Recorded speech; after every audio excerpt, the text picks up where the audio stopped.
이제 실제로 얘네들을 분석하는 절차가 있어요. 이 이제 수집을 했으면 그 다음에 이제 분석을 해야 되는데 이거는 크게 세 가지 단계로 이루어져요. 그리고 그 세 가지 단계가 이제 물리적인 맥락, 사회적인 맥락, 문화적인 맥락 각각에 대해서 한 세 가지 단계가 이루어져요. 이 세 가지 단계는 똑같아요. 맥락에 상관없이. 첫 번째는 개별 사용자 또는 개별 사용 사례에 대한 맥락을 갖다가 컬렉트하는 거.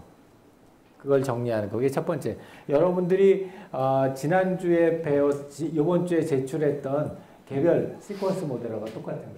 개별적인. 한 사람의 개별적인 걸 하고 그 다음에 이제 그 우리의 분석 대상이 되는 사람들 또는 태스크 사용 사례에 대한 전체 컨솔리데이티드 통합 모형을 만들고요. 그 다음에 세 번째는 모형들 간의 비교를 해요.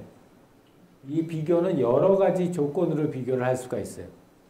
예를 들자면 한 가지 방법은 경쟁 제품과 비교하는 경우. 그래서 이 맥락 모형을 비교하는 경우도 있고 또는 동일한 제품인데 뭐 인구 통계학적으로 다르게 해서 10대에서 사용하는 맥락, 뭐 20대에서 사용하는 맥락 이렇게 비교할 수도 있고 그건 뭐 비교의 종류나 목적은 비교의 방법은 그걸 왜 하느냐에 따라서 결정이 되고요. 예를 들어서 물리적 맥락 모형 같은 건 이런 스타일로 많이들 해요. 위치적인 맥락하고 시간적인 맥락 이런 것들 중심으로 해가지고 실제로 이런 그 움직이는 동선을 갖다 그려놓고 그 동선 내에서 물리적인 스페이스에서 사람이 어떠한 순서로 어떻게 움직이는가, 왜 움직이는가 이러한 것들을 갖다가 하고요. 얘네들 모아가지고 컨솔리데이트 해가지고 이렇게 여러 가지 동일한 애들을 갖다가 모아서 걔네들을 비슷한 장소로 분류하고 비슷한 지역을 파악하고 비슷하게 배치된 가구들의 공통선을 갖다 하고 그 다음에 일반적인 그런 동선을 찾아내는 방법 이런 게 이제 컨솔리데이티드 하는 거예요. 컨솔리데이티드 하게 되면 이런 식으로 만들어지고 개인 맥락이나 통합 모형은 이렇게 되고 이제 세 번째로는 얘네들을 뭔가 하고 이렇게 장소나 시간이나 또는 어떤 하는 일에 따라서 이렇게 비교를 해요. 통합적 첫 번째 개별 맥락이 나오고 그 다음에 두 번째로 그걸 통합하는 작업을 하고 그 다음에 통합된 모형들끼리 비교를 하는 거 이런 이제 세 가지 단계를 하고요. 지난 학기에 우리 했던 조 중에서 우리 연세대학교 도서관 대상으로 해가지고 이 맥락 분석을 한 물리적 맥락 분석을 한 팀이 있었어요. 그래서 이 팀은 이런 그 전체적인 그 프로세스를 갖다 보고 그 다음에 여기에서 물리적인 맥락 모형을 이렇게 만들고 열람실에서 주로 이렇게 움직이더라. 이렇게 사람들이 이용하더라. 그 다음에 이제 그걸 모아가지고 이 통합적인 맥락 모형을 만들고 그 다음에 그걸 가지고 실제로 연세대학교에서의 도서관 사용하는 방법하고 대형 서점에서 도서 사용하는 방법이 이렇게 다르더라. 해가지고 물리적 맥락 간의 비교를 갖다 이렇게 하는 경우가 이제 물리적 맥락에 대한 분석은 이런 식으로 진행을 해요. 비슷한 얘기로 사회적 맥락 모형도 이런 그 개인에 대한 맥락 모형서부터 하는데 여기서 노테이션이 좀 틀려요. 사회적인 맥락 모형할 때는 이런 동그라미하고 화살표하고 번개 뭐 이런 거 가지고서 표시를 하는데 여기에서 이 동그라미 안에 있는 게 우리가 소위 말하는 인플루언스 그러니까 어떤 영향을 미치는 거 사회적인 관계에 영향을 미치는 요인들 얘네들 저렇게 동그라미로 해요. 영향을 많이 미치면 동그라미가 커지고 영향을 적게 미치면 동그랬다 하면 그 컨플릭트를 갖다 저렇게 번개 표시로 해가지고 해요.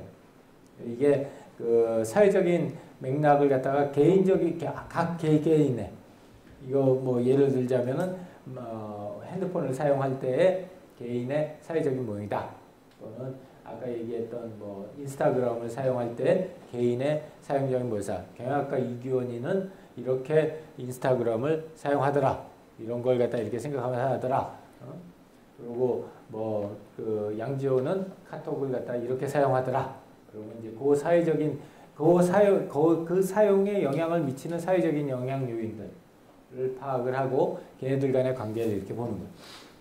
얘네들 갖다 역시 비슷한 것들은 통합하고 다른 것들은 별도로 표시해가지고 이런 통합 모형을 만들어요. 그래서 스마트폰 같은 경우에 이렇고 OS 같은 경우에 이렇고 얘네들 가지고서 아이폰 OS하고 윈도우 모바일 같은 걸 비교를 하자. 그럼 이제 이렇게 비교를 해요. 지난 학기에 했던 친구들은 서울대 졸업사정하고 연대 졸업사정이 너무 다르다. 그래서 이 둘 간의 차이를 보겠다 해가지고 사회적 맥락을 봤고요. 설문지를 작성해가지고.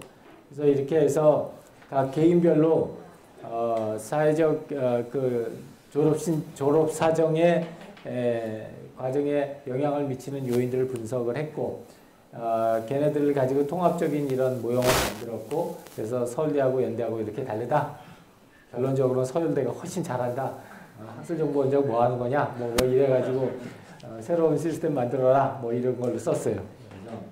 그래서 이게 사회적인 맥락을 분석하는 거고 문화적인 맥락은 아까 얘기했던 그 문화적인 특성들을 갖다가 측정을 해요.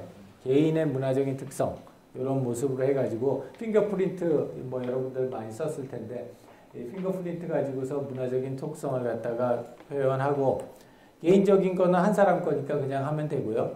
이 통합된 거는 평균을 표시해주고 표준 편차를 점선으로 표시를 해줘서 이 표시를 해서 뭐 예를 들어서 이런 형태 한 개인은 이렇게 나오고 평균적으로는 이렇게 나온다. 디바이스 별로 이렇게 있고 한국과 미국을 갖다 비교하기도 하고 그래서 문화적인 맥락을 이렇게 비교해서 또 표로 이렇게 작성을 합니다. 그래서 개인에 대한 인디비주얼한 걸 찾고 걔네들을 모아가지고 통합적인 모형을 만들고 통합적인 모형을 비교하는 것. 거기까지가 이제 전반적인 프로세스. 그래서 요약을 하자면은 맥락은 사용자의 사용 행태에 영향을 줄 수 있는 모든 요인들, 모든 외적인 요인들을 갖다 우리가 맥락이라고 하고 얘네들을 분석하는 방법은 물리적 맥락. 근데 이제 여기서 한 가지 얘기하고 싶은 거는 모든 맥락이 다 중요한 거 아니에요. 그러니까 여기서 나는 뭐 모든 맥락을 다 엄청나게 분석해가지고 엄청나게 컴프레hen시브한 결과를 가져오겠다. 이러면은 엄청나게 망하는 거야. 그럴 필요 없어요. 그 맥락 중에서 특정한 시스템에 따라서 중요한 맥락들이 있거든. 예를 들어서 우리는 문화적인 맥락은 전혀 필요 없고 오로지 사회적인 맥락만 중요하다. 또는 우리는 물리적인 맥락 중에서도 시간적인 맥락이 제일 중요하다. 그럼 그것만 뽑아가잖아. 이걸 갖다가 모든 걸 다 컴프레hen시브하게 하는 거는 필요하지도 않고 할 수도 없어요. 그래서 중요한 디시전 포인트는 이거죠. 뭐 어떤 맥락 요인들이 사람들의 행태에, 사용 행태에 가장 큰 영향을 미치나. 이거를 먼저 판단하고 그런가 하는 건 뭐예요? 그 맥락에 따라서 사람의 행동이 저렇게 바뀐다 이거예요. 사용하는 행동이. 그 맥락이 뭘까? 그걸 갖다 먼저 찾고 거기에 집중해가지고 맥락 요인을 분석을 인덱스하게 하는 게 다 대충 해가지고 하는 것보다 훨씬 더 좋은 방법이라는 거예요. 자, 거기까지가 이제 오늘 강의 자료고요.